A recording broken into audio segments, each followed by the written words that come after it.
So every week, friends, we will spend maybe 10 to 15 minutes extra after the webinar to explain why we've chosen some of these elements in the weekly meditation, so that we can understand a lot better what we are doing and why we're doing it. And as we understand better, then we become much more effective in our as a group. In 1941, DK wrote this to his group of disciples: "The major need today for each and all who must sponsor the work of the future that I'm seeking to do with your cooperation and understanding is to foster the group of the will to love and work. This effort on your part will express itself as a deepening love for humanity, for all men and for each other. It will also demonstrate in a constant effort to invoke the spiritual will in self-discipline and in persistence. And this will show itself also in the intelligent carrying forward of the plan as DK progressively outlines it. So as a result of this plea, he said to them, I would ask you, all of you who associate with me, with the work of the future, to use the very brief meditation which he gave. And this is the one that we are using. It is dynamic and affirmative, and if rightly used, should link head and heart, leading thus to intelligent, loving service. And it should also serve to bind you all together in the closest unity. And this will aid in the vitalizing of the etheric bodies of all workers, and therefore in a group vitality which will be irresistible. So why is it important for us to link the head and the heart? Well, our meditation endeavors to blend the familiar radiatory method of healing that we usually follow with the meditation suggested in externalization of hierarchy, which is destined to link the head and the heart. Why is that so? Because the head chakra is the seat of the soul, registering ray 1 of will, and the heart registering ray 2 of love, thus combining the will and the love of the soul, as the soul is dual. It's Atma Buddhi, or spiritual will and spiritual love.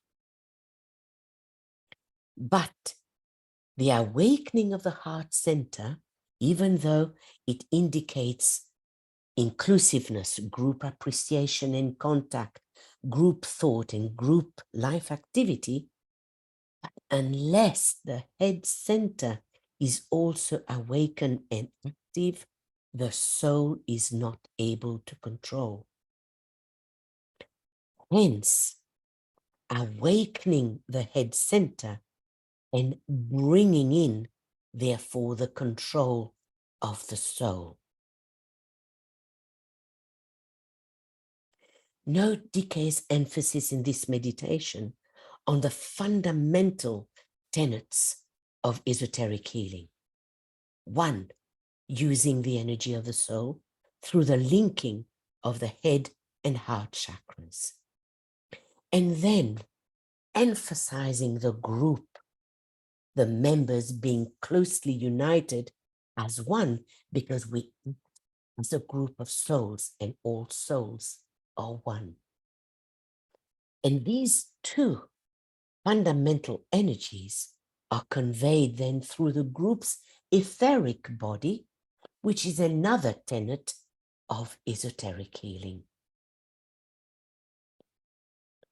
Even though the soul comprised of three aspects, the energy of life itself, which demonstrates as the life principle in the world of forms, of the energy of intuition or spiritual love, wisdom, or understanding, and this is demonstrated as sensitivity, as feelings in the astral body. And third, spiritual mind, whose reflection in the lower nature is the mind, or the principle of intelligence in the form world. So therefore, in these three aspects, we have Atma, Buddhi, Manas. So even though the soul is comprised of Atma, Buddhi, and Manas, but the jewel is Atma Buddhi in its essence. If you remember our studies, the jewel itself remains static and does not circulate. It's a point of peace. It pulsates rhythmically as does the heart of man, and from it raise forth 8 streams of living fire, which extends to the tips of the 4 love petals and the 4 sacrifice petals. So note the 8-fold energy, which is the principle of Christ, Atma Buddhi, the Christ's principle. So where do these 4 love petals come from? So we have 3 love petals from the mid tier, there, there, there, and there. And the middle, if you remember, the jewel is made up of also of 3 enclosing petals of will, of love, and intelligence. So that's the 4th love petal. And the same goes for the sacrifice petals.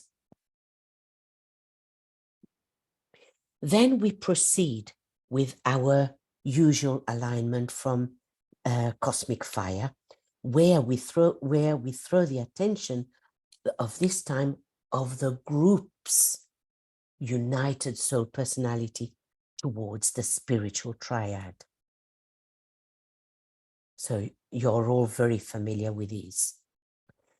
And instead of doing the whole visualization of rowing to decay, we'll just say together the mantra that he gave, into the light we move, etc. But note here too the 3 elements emphasizing the unfolding of the will. 1, the meditation itself, dynamic and affirmative, linking head and heart.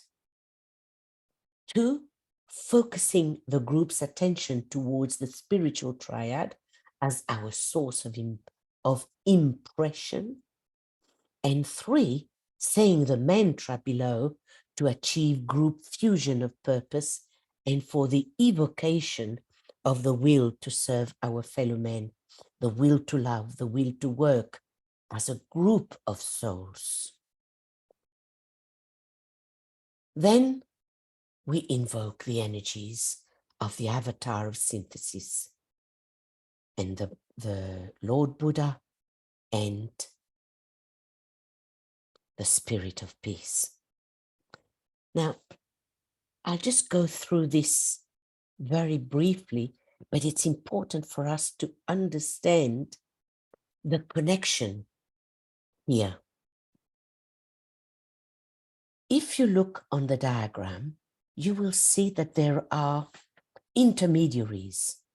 Down below, it's the thinkers and scientists that are the intermediaries between humanity as a whole and the 3 subhuman kingdoms. Then, between humanity and hierarchy, we have the new group of world servers, us.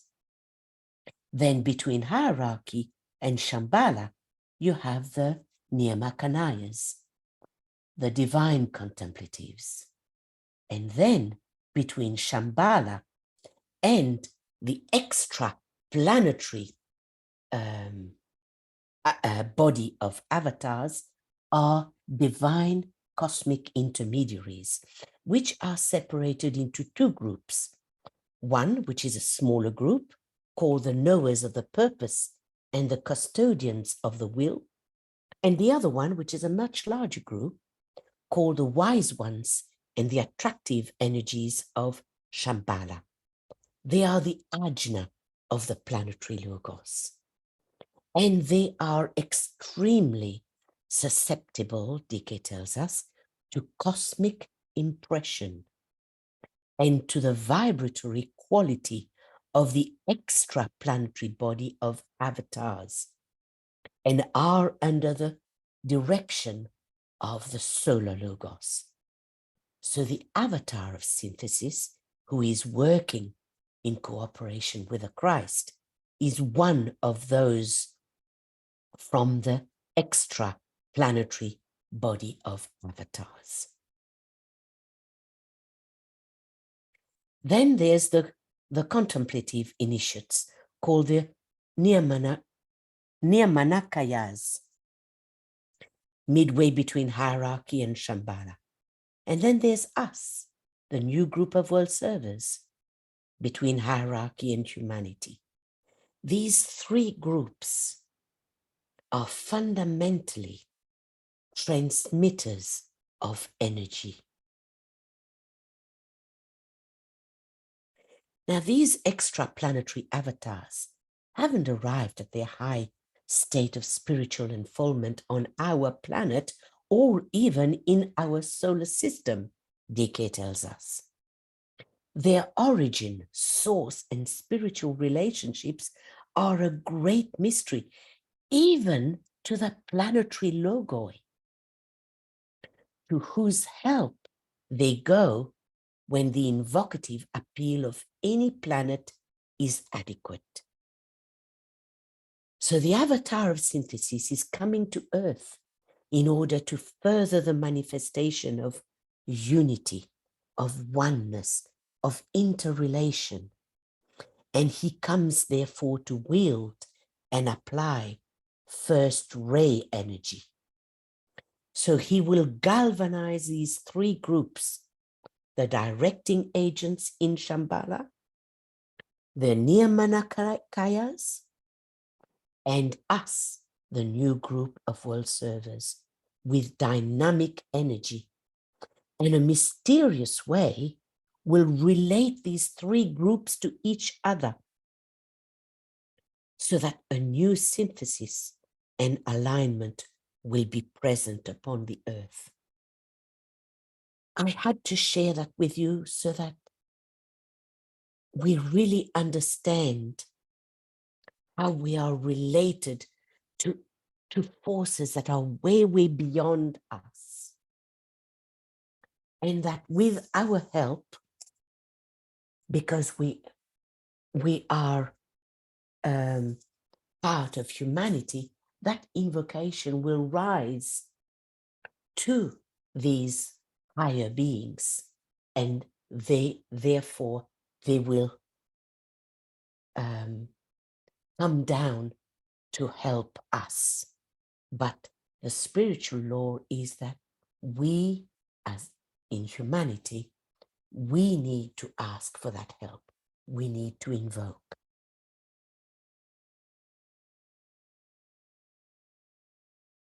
So the new group of world servers is particularly related to the avatar of synthesis. His activity is necessarily a mass activity, for he can only channel his energies through the mass consciousness or through a group conscious entity such as hierarchy, the United Nations, or humanity as a whole. And the focal point of his efforts, DK tells us, and the agent through which distribution of the energy can be made is the new group of world servers. So we are very closely related to the avatar of synthesis. So these are interesting information, Dike tells us, but are only of value insofar as they convey to you a sense of planetary integrity and of solar synthesis, and present to you a closer spiritual interrelation into which us as individuals we can share if we can link our fate and service to that of the new group of world servers.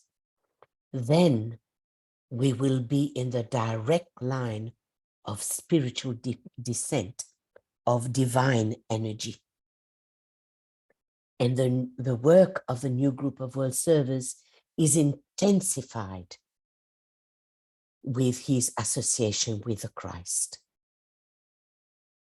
And our task is to usher then the new age.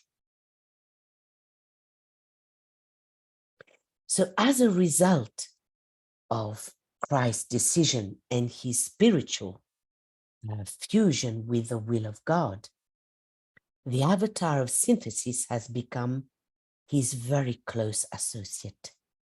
And owing to this stupendous task, confronting the Christ, the avatar of synthesis will fortify him, and he will be buttressed by this silent avatar who, to speak symbolically, will keep his eye upon him, his hand beneath him, and his heart in unison with his. He is a great cosmic avatar, way beyond our planetary life, and he is invoked by Shambhala, who will descend no nearer than the mental plane. He will transmit the cosmic energy whose quality is synthesis, which will be expressed through harmony and unity, producing understanding, promoting goodwill, and eventually ending the separative and isolating tendencies of mankind. This being is very closely related to the will of divinity, and his cooperation has been made possible through Christ's own attainment along the line of the highest spiritual will. And he works under the great natural law of synthesis, producing one-ment, unification, and fusion.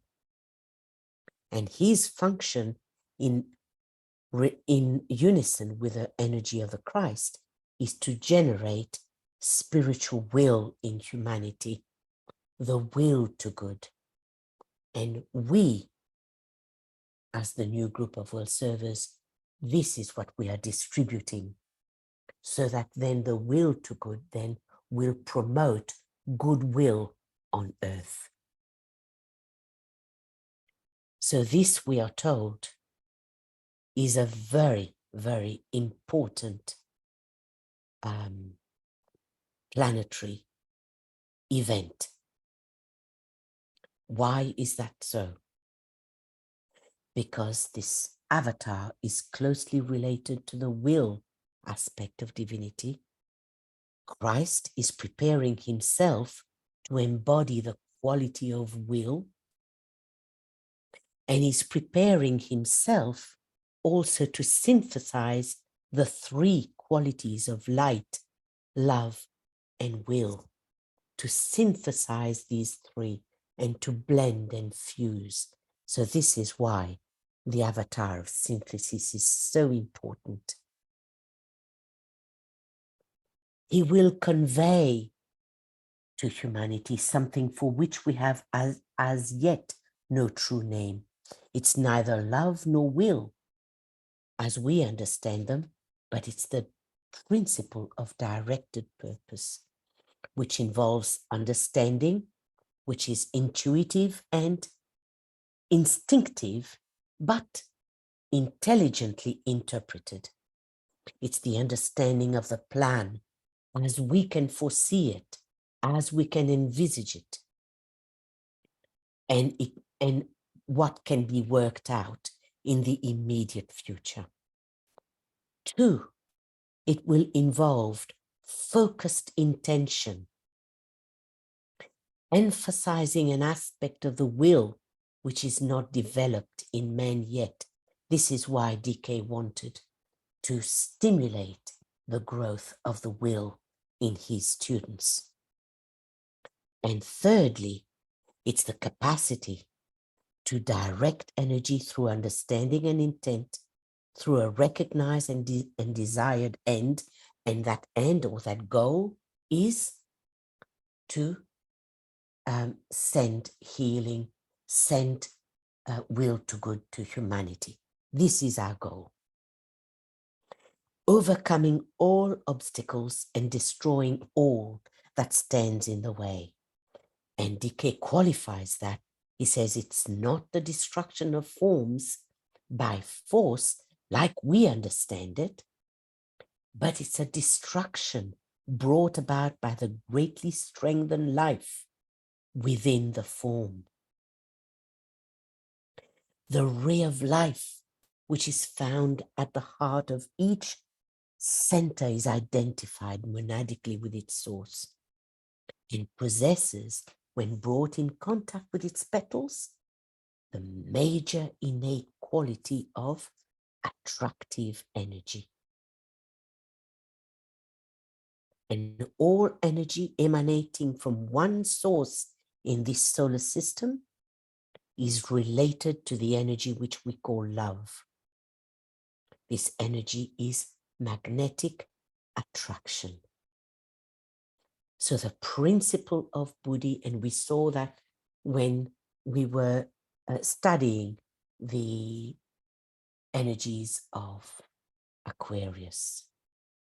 The principle of Buddhi, of cosmic love, is to be found in or at the core, at the center, at the heart of each lotus, of each chakra, and of each atom.